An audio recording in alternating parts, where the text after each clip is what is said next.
Alright guys, we are going to talk about some different respiratory diseases of the neonate. We're going to start with chapter 7, which talks about RDS, which can turn into BPD, which can turn into something called PIE. Fortunately, we don't see that escalate as much as we used to. We do see RDS quite a bit, but because of surfactant, better mechanical ventilation methods, we can usually get it stopped before it gets to BPD or PIE, which you'll learn about in a little bit. So this is chapter 7 of your book, and we'll go over this a little bit more in class. We're going to go over this pretty quickly, though. Hopefully most of it's a review from ARDS and from your diseases class.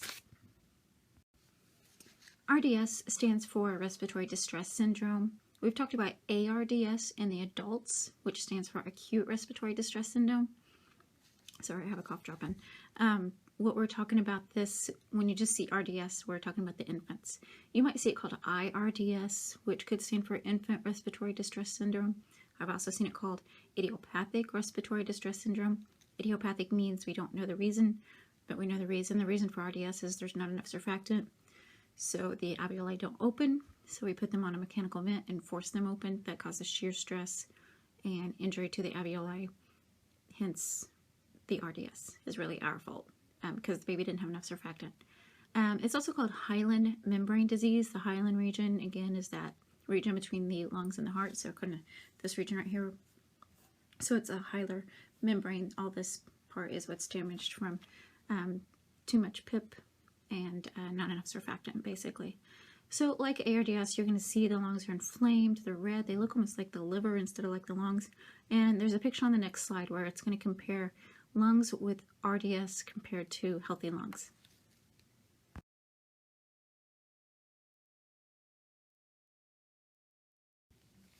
Okay, so brief synopsis of what causes RDS. The baby is born before the surfactant is mature. And that means there's not enough surfactant, so the alveoli are not going to stay open, they're going to stay squashed shut, because without surfactant there's no material to break the surface tension. So without surfactant they're stuck shut. And we're going to have to use pressure to open them up so that the alveoli actually touch the capillaries that are out here. So we open them up and then they slam shut. And then we open them up and then they slam shut. And as you can imagine, that causes shear stress, like we talked about last summer. It causes injury to the lungs. Okay, so now there's injury to the lungs. That means that white blood cells are going to go to that area to try and fix it. But part of those white blood cells are cytokines. We've talked about those before. You guys know cytokines are going to cause inflammation. They're going to kind of wall off, basically, the alveoli. And your compliance is going to go down, which means you have to use more PIP. Or more PEEP, hopefully more PEEP. But we have to use more pressure to keep those alveoli open. And you'll see in the NICU, and I know we haven't talked about it yet, but you'll see a ventilator called the oscillator. High frequency oscillator ventilator. Talked about it for about a minute last summer. And what the oscillator does is it keeps the alveoli open and it just kind of shakes them, oscillates them, hence the name oscillator.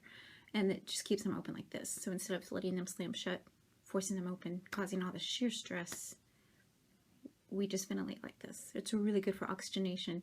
It's really good for those babies who don't have surfactant. Really good to treat RDS and keeps the oxygen up, keeps the alveoli open. We add surfactant to our med list, and hopefully the baby comes off without any lung damage. That's the goal.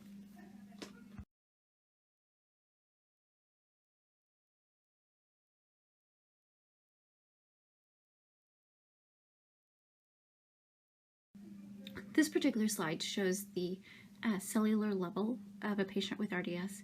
If you look in the middle, you can see where it's white, and then kind of that thicker, whiter outline of the cell.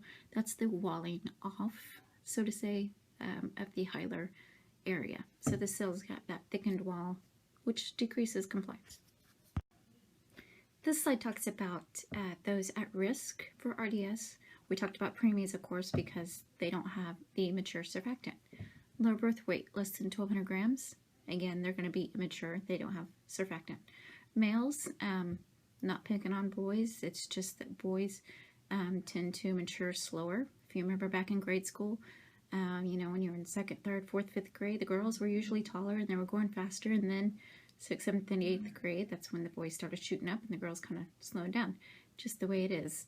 Kind of the same with surfactant. Girls kind of mature their surfactant and have that growth rate, I suppose you could say, before the boys do, which is kind of the way it is.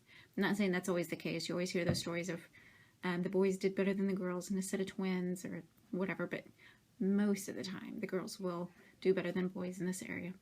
Multiple gestation, just because those babies don't have as much room to grow. A lot of times they're born preemie, so that goes back to not enough surfactant. Maternal diabetes is what the maternal DM stands for, diabetes mellitus. And those babies have a lot of extra sugar. And so they get bigger and they have wider chest circumference, but yet their lungs are actually not as mature. And so it's kind of deceiving because you look at this kiddo and he's or she is chubby and got a big chest circumference, but their lungs are going to be smaller and they won't have as much surfactant. So you have to watch out for that. Asphyxiated infants, cold stress. We talked about that last semester. Those kiddos are going to not have enough surfactant because of those factors. And then prolonged delivery, that would be because of stress to the baby could reduce the surfactant.